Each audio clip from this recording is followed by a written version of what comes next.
आज आपण ओटी कशी राईट पद्धतीने भरायची, बरोबर पद्धत काय ओटी भरण्याची ते आपण माहिती करून घेणार आहोत. तर आता आपण बघूया की ओटी किती प्रकारांनी भरल्या जाते आणि ती कोणाची कशी आणि कशा करता भरायची असते, त्या ओटीचा अर्थ काय असतो. सर्वप्रथम आपण बघूया तर ओटीमध्ये जे सामान आहे ते दोन प्रकारची ओटी भरता येते. 3.5 मुठीची तांदूळ पाहिजे, नाही तर गहू पण घेऊ शकता. 5.5 मुठीचा तांदूळ किंवा गहू. शक्यतोवर तर तांदूळ घेतलेलं चांगलं, कारण तांदूळाच्या शीतातनं चैतन्य पसरतं. ह्याच्यामध्ये लागणारे वेगळी अजून सामग्री जी आहे ती 3.5 मुठाची जी तांदूळ आहे त्याच्यामध्ये 3 फळं येतात नारळाला मोजून.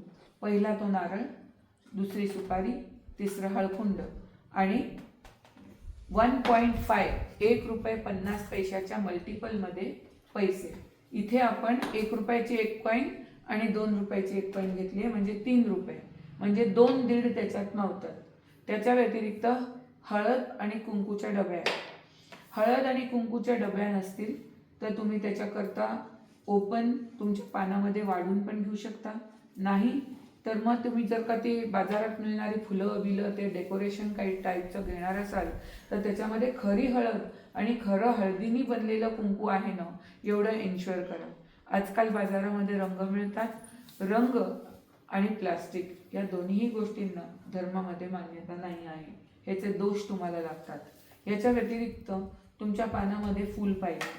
फूल, गजरा काही चालेल, वेणी, तत्सम काही नसेल तर कुठल्या तरी प्रकारचं अत्तर तरी निदान असावं. जे 5.5 मुठींचे तांदूळ आहे त्यामध्ये 5 प्रकारची फळं येतात. नारळ, खारीक, बदाम, सुपारी, हळकुंड आणि ह्याच्या व्यतिरिक्त हळद कुंकूचा डब्या आणि 1.5 या दरम्यान किंवा ह्याच्या मल्टिपलमध्ये पैसे. आपण इथे 1 रुपयाचं 1 कॉईन आणि 2 रुपयाचं 1 कॉईन असे 3 रुपये म्हणजे 2.5 घेतलेले आहे. जेव्हा आपण ओटी भरतो तेव्हा आपल्याला ब्लाऊज पीस द्यायचं असतं. ह्याचे ब्लाऊज पीसच्या 2 प्रकारच्या घड्या अवेलेबल असतात. एक ही अशी त्रिकोणमध्ये, नाहीतर मग एक अशी. ह्याला खणासारखी म्हणतात आणि हे ब्लाऊज पीससारखं म्हणतात. जर का तुम्ही खणाने ओटी भरणार असते तर त्याची जी मोठी बाजू आहे ती देणाऱ्याच्या कडे पाहिजे. आणि जर का तुम्ही चौकोनी घडी केलेलं जर का कुठलं कापड घेणार असाल तर त्याची उघडणाऱ्या दोन्ही दिशा या देणाऱ्याच्या दिशेने पाहिजे. बंद दिशा जी आहे ती स्वतःच्या दिशेने पाहिजे, तरच ते त्या व्यक्तीला अर्पण होईल. नाहीतर मग ही बाजू ज्याच्या कोणाकडे असेल ती तुमच्या स्वतःकडे असेल तर तुम्ही स्वतःला अर्पण केलं असं होईल. नाहीतर जर का ती दुसऱ्याच कुठल्या तिसऱ्या दिशेला असेल तर तुम्ही कोणीतरी हवेमध्ये तुम्ही त्याला अर्पण केलं असा त्याचा अर्थ निघेल. बसताना तुम्ही 2 प्रकारच्या गोष्टी करू शकता. एक म्हणजे खाली आसन घालू शकता, नाही तर मग बसायला त्रास होत असेल तर तत्सम खुर्ची घेऊ शकता. जर का तुम्ही आसन घेतलं असेल तर आसनाच्या खाली हळद कुंकवाची बोटं आणि 1-2-4 अक्षता, किंवा नुसतंच अक्षदा हळद कुंकू लावून तुम्ही खाली ठेवलं तर चालेल. खुर्ची घेतली असेल तर खुर्चीच्या खाली 4 पाय आसनावर येतील असं पाहिजे आणि खाली जे आसन आहे त्याच्या खाली हळद कुंकू लावायचं आणि माणूस बसणार आहे त्याच्या खाली ते हळद कुंकू आलं पाहिजे आणि वरती त्याच्या आसनाच्या वरती अक्षदा आला पाहिजे. वरती खुर्चीवर एक आसन पाहिजे बसणाऱ्याकरता. अशी ही अरेंजमेंट पाहिजे. जर का तुम्ही साडी देणार असाल, साडी अर्पण करणार असाल तर साडीची बंद असलेली बाजू ही देणाऱ्याकडे पाहिजे. बंद असलेली बाजू देणाऱ्याकडे पाहिजे. ब्लाऊजची उघडी बाजू, साडीची बंद बाजू. जर का तुमच्या साडीला कुठलं लेबल आहे, प्राइस टॅग आहे, तर तो प्राइस टॅग तुम्ही काढून मग ती साडी अर्पण करावी. आपण देवाला कधी पण पैसे दाखवून आपण देतो का? जर का आपल्याकडे येणारी सवाष्ण ही आपण देवी सम पूजणार असू तर तिच्याबरोबर आपल्याला कुठल्याही प्रकारचं असं वक्तव्य करून चालणार नाही जे आपण देवीबरोबर करणार नाही. आता आपल्याला ओटी कशी भरतात ही पद्धत बघायची. ओटी भरताना तुम्ही 2 लोकांची ओटी भरू शकता. एक, तुम्ही देवी जोगे कुठल्या तरी सवाष्णाला बोलवू शकता आणि तिला त्याच्यावर बसू शकता. नाही तर मग तुम्ही देवाच्या समोर ओटी भरू शकता. एखाद्या मंदिरात, एखाद्या पूजेत जर का तुम्ही ओटी भरणार असाल तर अशा प्रकारचे 2 श्रीफळं म्हणजे नारळ तुम्ही घेतले पाहिजे. पण जर का तुम्ही कुठल्या तरी सवाष्णाची ओटी भरत आहात तर तुम्ही 1 नारळाने ओटी भरू शकता. 2 नारळांनी देवीची ओटी ह्याच्याकरता भरायची की त्याच्यामध्ये आलेलं जे चैतन्य आहे ते तुम्ही तुमच्या घराच्या किंवा ऑफिसच्या जागेत जिथे तुम्हाला वाटतं की तुमची बरकत व्हावी किंवा जिथे प्रॉब्लेम येत आहेत अशा ठिकाणी तो नारळ फोडावा. म्हणजे त्याच्यात साठलेलं चैतन्य हे त्या जागी पसरतं. जर का तुम्ही एकच नारळ घेतला तर नियमाप्रमाणे ह्याच्यातली अर्धी गोष्ट तुम्हाला दिल्या जाते. त्याप्रमाणे अर्धा नारळ मंदिरातच फोडून तुम्हाला दिला जातो. त्यामुळे त्याच्यात साठलेलं चैतन्य हे परत मंदिरातच राहून जातं, तुमच्या घरी येत नाही. त्याचा तुम्हाला काही फायदा होत नाही. जेव्हा तुम्ही कोणाची ओटी भरत असाल तेव्हा तुमच्या डोक्यामध्ये सुद्धा एक फूल घालणं गरजेचं आहे. गजरा घाला, वेणी घाला, फूल घाला आणि जिला ओटी भरणार आहात तिच्याही डोक्यामध्ये फूल पाहिजे. ह्याच्या व्यतिरिक्त तुम्ही ओटीत जे फूल देणार आहात किंवा वेणी देणार आहात ते वेगळं तुमच्या पानामध्ये पाहिजे. आता आपण ओटी कशी भरतात हे बघूया. मगाशी आपण तुम्हाला सांगितल्याप्रमाणे आसनाच्या खाली हळद कुंकू अक्षदा वाहिलेले आहेत. आता आपण ओटी भरताना जी व्यक्ती ओटी भरणार आहे तिचा पदराच्या ह्या भागात तिने ओटी भरावी. जो पदराचा भाग तुम्ही वरती खांद्यावर घेतात त्याच भागात ओटी घ्यावी. शक्यतोवर तो ओटी भरणाऱ्यांनी आणि ओटी घेणाऱ्यांनी दोघांच्याही खरं म्हणजे डोक्यावरनं पदर पाहिजे. पण आजच्या काळामध्ये डोक्यावरनं घेऊ शकत नसाल तर निदान दोन्ही खांद्यावरनं तुमचा पदर पाहिजे. हे असं करायचं कारण म्हणजे हे या गोष्टीचं द्योतक आहे की तुम्ही अनाथ नाही आहात. तुमच्या डोक्यावर देवाचं, तुमच्या वरिष्ठांचं छप्पर आहे. तुम्ही कोणाच्या तरी अधीन आहात.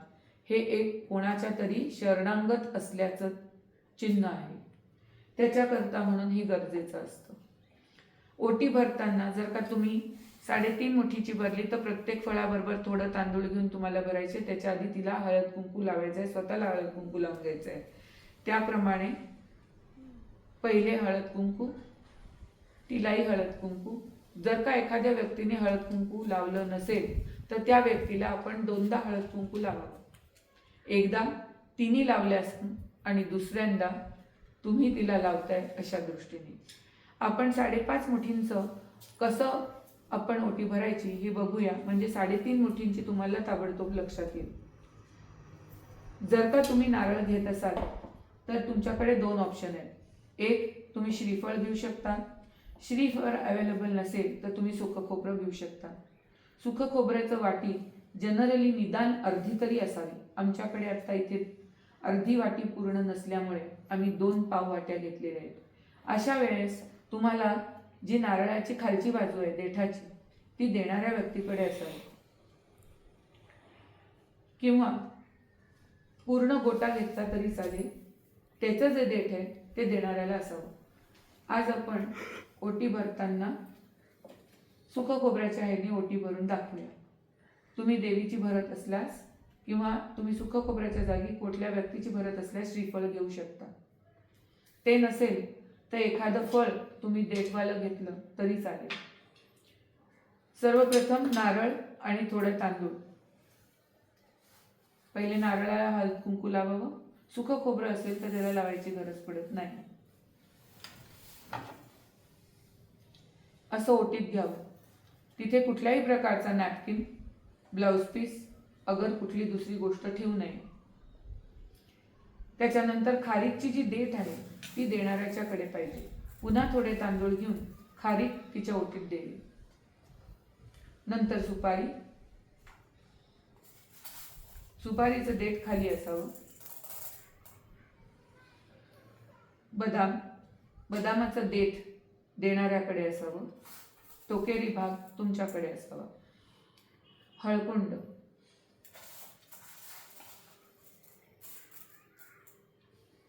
हळद कुंकाच्या डब्या तिच्या ओटीत टाकाव्या. नसतील तर तुम्ही घरीही बनवलेल्या हळद आणि कुंकूची पुडी पण चालते. नाही तर हल्ली बाजारात मिळतं, पण तुम्ही त्याला खरोखर कुंकू आणि हळदच आहे ना एवढं एन्श्युअर करून घ्या. 1.5च्या दरम्यान घेतलेले पैसे आणि फुल किंवा गजरा हे भरून झाल्यानंतर सगळे तांदूळ आपल्या हातामध्ये ओतून घ्यावे.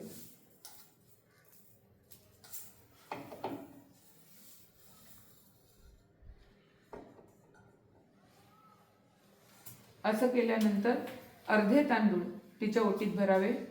थोडे तांदूळ दोन्ही हातांमध्ये बाकी ठेवून पहिले दोन्ही पायाला हात लावावा, मग गुडघ्यांना, मग कोपऱ्यांना, मग खांद्याला, मग डोक्याला आणि मग ते तांदूळ तिच्या ओटीत सोडावे. मग तिला नमस्कार करावा.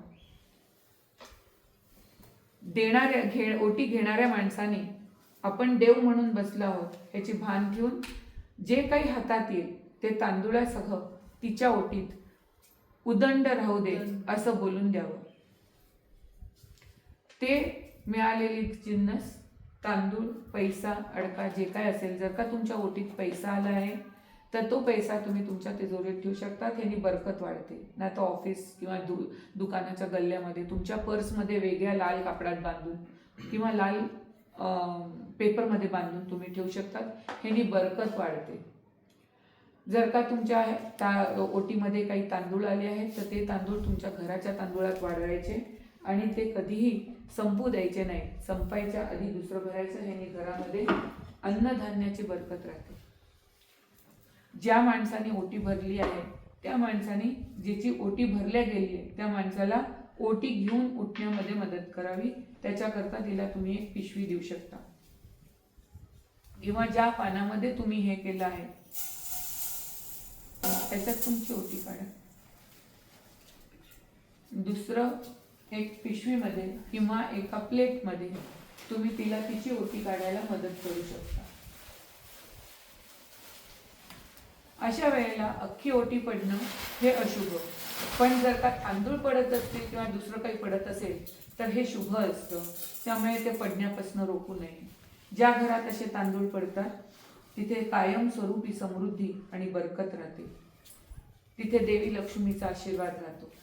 असं झाल्यानंतर ती ओटी त्या बाईला परत करावी आणि ती ओटी ती घरी घेऊन जाऊ शकते. जर का तुम्ही साडीमध्ये नाही आहात तर तुमच्याकडे एखादी ओढणी असेल तर ती ओढणी तुमच्या डोक्यावरनं येईल अशा पद्धतीने, किंवा असं घेऊ शकत नसाल तर निदान दोन्ही खांद्यावरनं घ्यावी. अशा स्वरूपामध्ये तुम्ही ओटी वरती आलेल्या पदरामध्ये घ्या आणि बाकीची प्रोसिजर सगळी तीच राहते.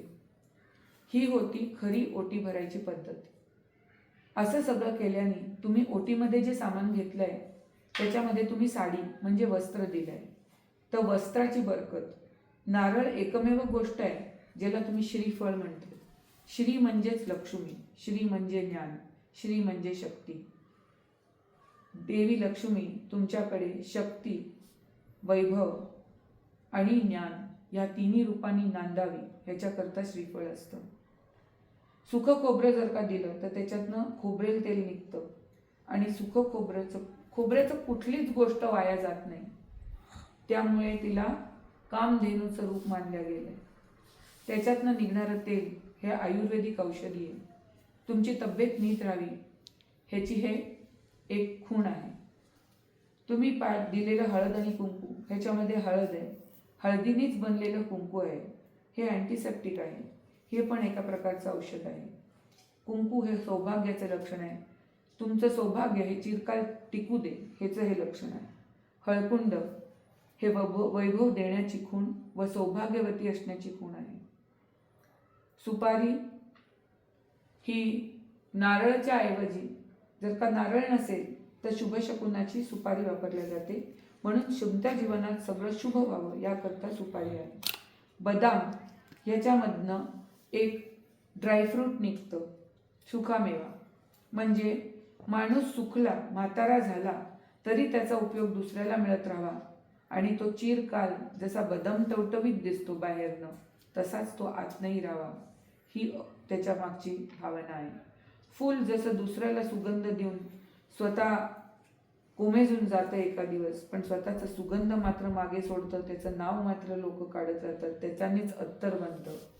हासा तुमचा सुवास या जगभर पसरत राहावा, माणुसकी नावाचं अत्तर हे जगभर पसरावं, याकरता हे जिन्नस आहे. तांदूळात वैभव पसरवण्याचं आणि वैभव ग्रहण करण्याचं दोन्हीही लक्षणं आणि कॅपॅसिटी आहेत. त्याच्याकरता तांदूळ, हे तांदूळ तुम्ही घरात जिथे कुठे पडतात तिथे तुमच्याकडे वैभवच येतं, समृद्धी येते.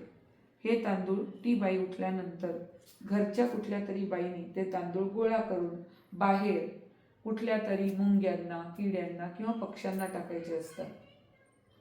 ह्यानी घरात दुप्पट बरकत येते, कारण ह्यानी तुमच्या हातनं अन्नदान पण होतं.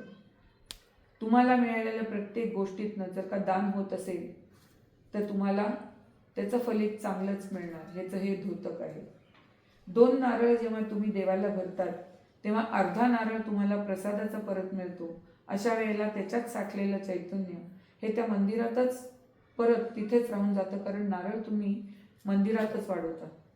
पण जेव्हा हा नारळ तुम्हाला 2 नारळाची ओटी भरल्यामुळे 1 नारळ परत मिळतो, तेव्हा त्याच्या चैतन्यासहित तो तुमच्याबरोबर परत येतो. अशा वेळेला तुम्हाला 2 दिवसाच्या आत, 48 तासाच्या आत तुम्हाला हा नारळ तुमच्या कामाच्या जागी, घरात किंवा जिथे कुठे तुम्हाला त्रास होतोय, काहीतरी अडचण आहे, अशा जागी फोडावा. या चैतन्याने तिथे असलेली वाईट शक्ती निघून जाते आणि बरकत पसरते. तर आज आपण बघितलं ओटी कशी भरायची, त्याचा अर्थ काय.